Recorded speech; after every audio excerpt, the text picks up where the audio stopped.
Assalamualaikum warahmatullahi wabarakatuh. Perkenalkan, nama saya Indah Fatiroh. Di sini saya akan menjelaskan materi mengenai sistem navigasi kemaritiman. Nah, sebelum kita memasuki materi mengenai sistem navigasi kemaritiman, di sini saya akan menjelaskan penjelasan terlebih dahulu apa itu navigasi. Apa sih navigasi itu? Navigasi merupakan penentuan posisi dan arah perjalanan, baik di tampilan sebenarnya ataupun di peta.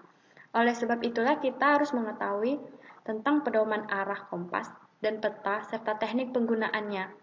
Harus kita pahami agar apa? Agar pada saat kita melakukan proses pelayaran dari satu tempat ke tempat yang lain, itu akan berjalan dengan lancar, aman, dan efisien.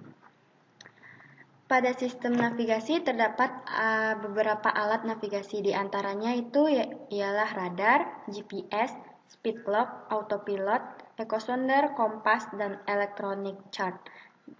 Dari berbagai macam alat ini memiliki fungsi dan kegunaannya masing-masing. Di sini saya akan memfokuskan penjelasan materi mengenai echosonder. Apa sih echosonder itu? Echosonder merupakan alat navigasi elektronik yang menggunakan sistem gema yang dipasang pada dasar kapal yang berfungsi untuk mengukur kedalaman suatu perairan. Nah, di sini juga kita dapat mengetahui bentuk dasar suatu perairan tersebut secara vertikal dengan mengirimkan tekanan gelombang dari permukaan ke dasar air dan dicatat waktunya sampai echosonder kembali ke dasar air. Nah, dalam aplikasinya ini echosonder menggunakan instrumen yang dapat menghasilkan beam yang biasa kita sebut sebagai transducer atau pancaran gelombang suara. Terdapat bagian-bagian yang ada pada echosonder. Yang pertama itu time base. Nah, time base itu merupakan penanda pulsa yang akan dipancarkan transmitter oleh transducer. Yang kedua itu transmitter. Transmitter itu merupakan Yang kedua itu transmitter, yaitu ia dapat menghasilkan pulsa yang akan dipancarkan. Nah, yang ketiga itu berupa transducer, di mana transducer ini mengubah energi listrik menjadi energi suara ketika suara akan dipancarkan dan mengubah energi suara tersebut menjadi energi listrik ketika echo diterima dari suatu target. Nah, bagian selanjutnya itu ialah receiver, di mana receiver ini berfungsi sebagai menerima pulsa dari objek dan display atau recorder sebagai pencatatan hasil echosonder. Yang terakhir itu merupakan recorder, di mana recorder ini berfungsi sebagai merekam atau menampilkan sinyal echo dan juga sebagai pengatur kerja sistem transmitter. Oke, di sini terdapat pengaplikasian echosonder yang ada di laut, yaitu yang pertama merupakan pengidentifikasian jenis-jenis lapisan sedimen dasar laut. Nah, di sini jadi nanti kita dapat mengidentifikasi apa-apa saja yang terdapat di dasar laut. Bagian sedimen seperti minyak kah, tanah, ataupun lumpur. Yang kedua itu pemetaan dasar laut. Yang ketiga pencarian kapal-kapal karam yang di dalam laut. Yang keempat merupakan penentuan jalur pipa dan kabel di bawah dasar laut. Yang kelima itu merupakan analisa dampak lingkungan di dasar laut.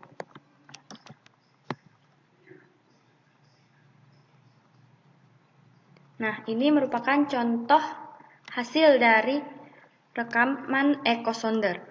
Nah, di sini terdapat dua gambar, yang mana gambar pertama itu merupakan hasil dari peta kedalaman Danau Toba. Nah, dari echosonder ini kita dapat mengetahui seberapa dalam kedalaman yang terdapat di Danau Toba. Apakah 100 meter kah, 200 meter, 300 meter. Nah, masing-masing jarak dalamnya dasar laut yang terdapat di Danau Toba ini terdapat perbedaan dengan menampilkan berbagai macam warna. Nah, warna tersebut itulah yang nantinya mempunyai jenis perbedaan. Nah, perbedaannya itu ialah jarak.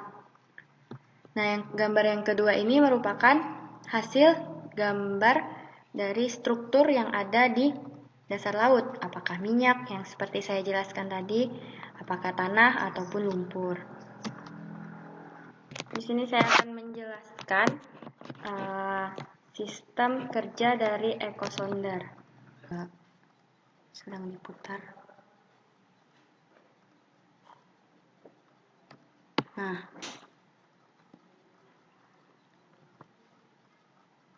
prinsip ekosonder yaitu pada transmitter, di mana terdapat transducer yang berfungsi untuk mengubah energi listrik menjadi energi suara.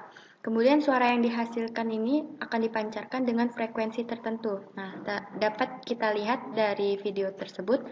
Nah, ini merupakan sebuah transmitter yang terdapat di bawah kapal dan juga receiver-nya.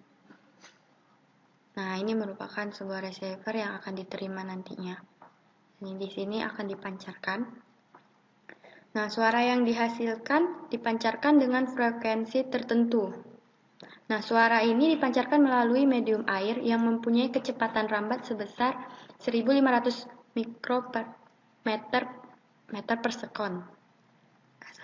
Suara ini dipancarkan melalui medium air yang mempunyai kecepatan rambat sebesar 1500 meter per sekon. Nah, ketika suara ini mengenai objek, misalnya ikan, maka suara ini akan dipantulkan sesuai dengan sifat gelombang, yaitu gelombang ketika mengenai suatu penghalang dapat dipantulkan, diserap, dan juga dapat dibiaskan. Maka hal yang sama pun terjadi pada gelombang ini. Nah, besarnya energi yang diterima akan diolah dengan suatu program. Nah, kemudian akan diperoleh keluaran yang berupa output dari program tersebut. Nah, hasil yang diterima berasal dari pengolahan data yang diperoleh tadi, dari penentuan selang waktu antara pulsa yang dipancarkan dan pulsa yang diterima dari hasil ini dapat diketahui jarak suatu objek yang terdeteksi.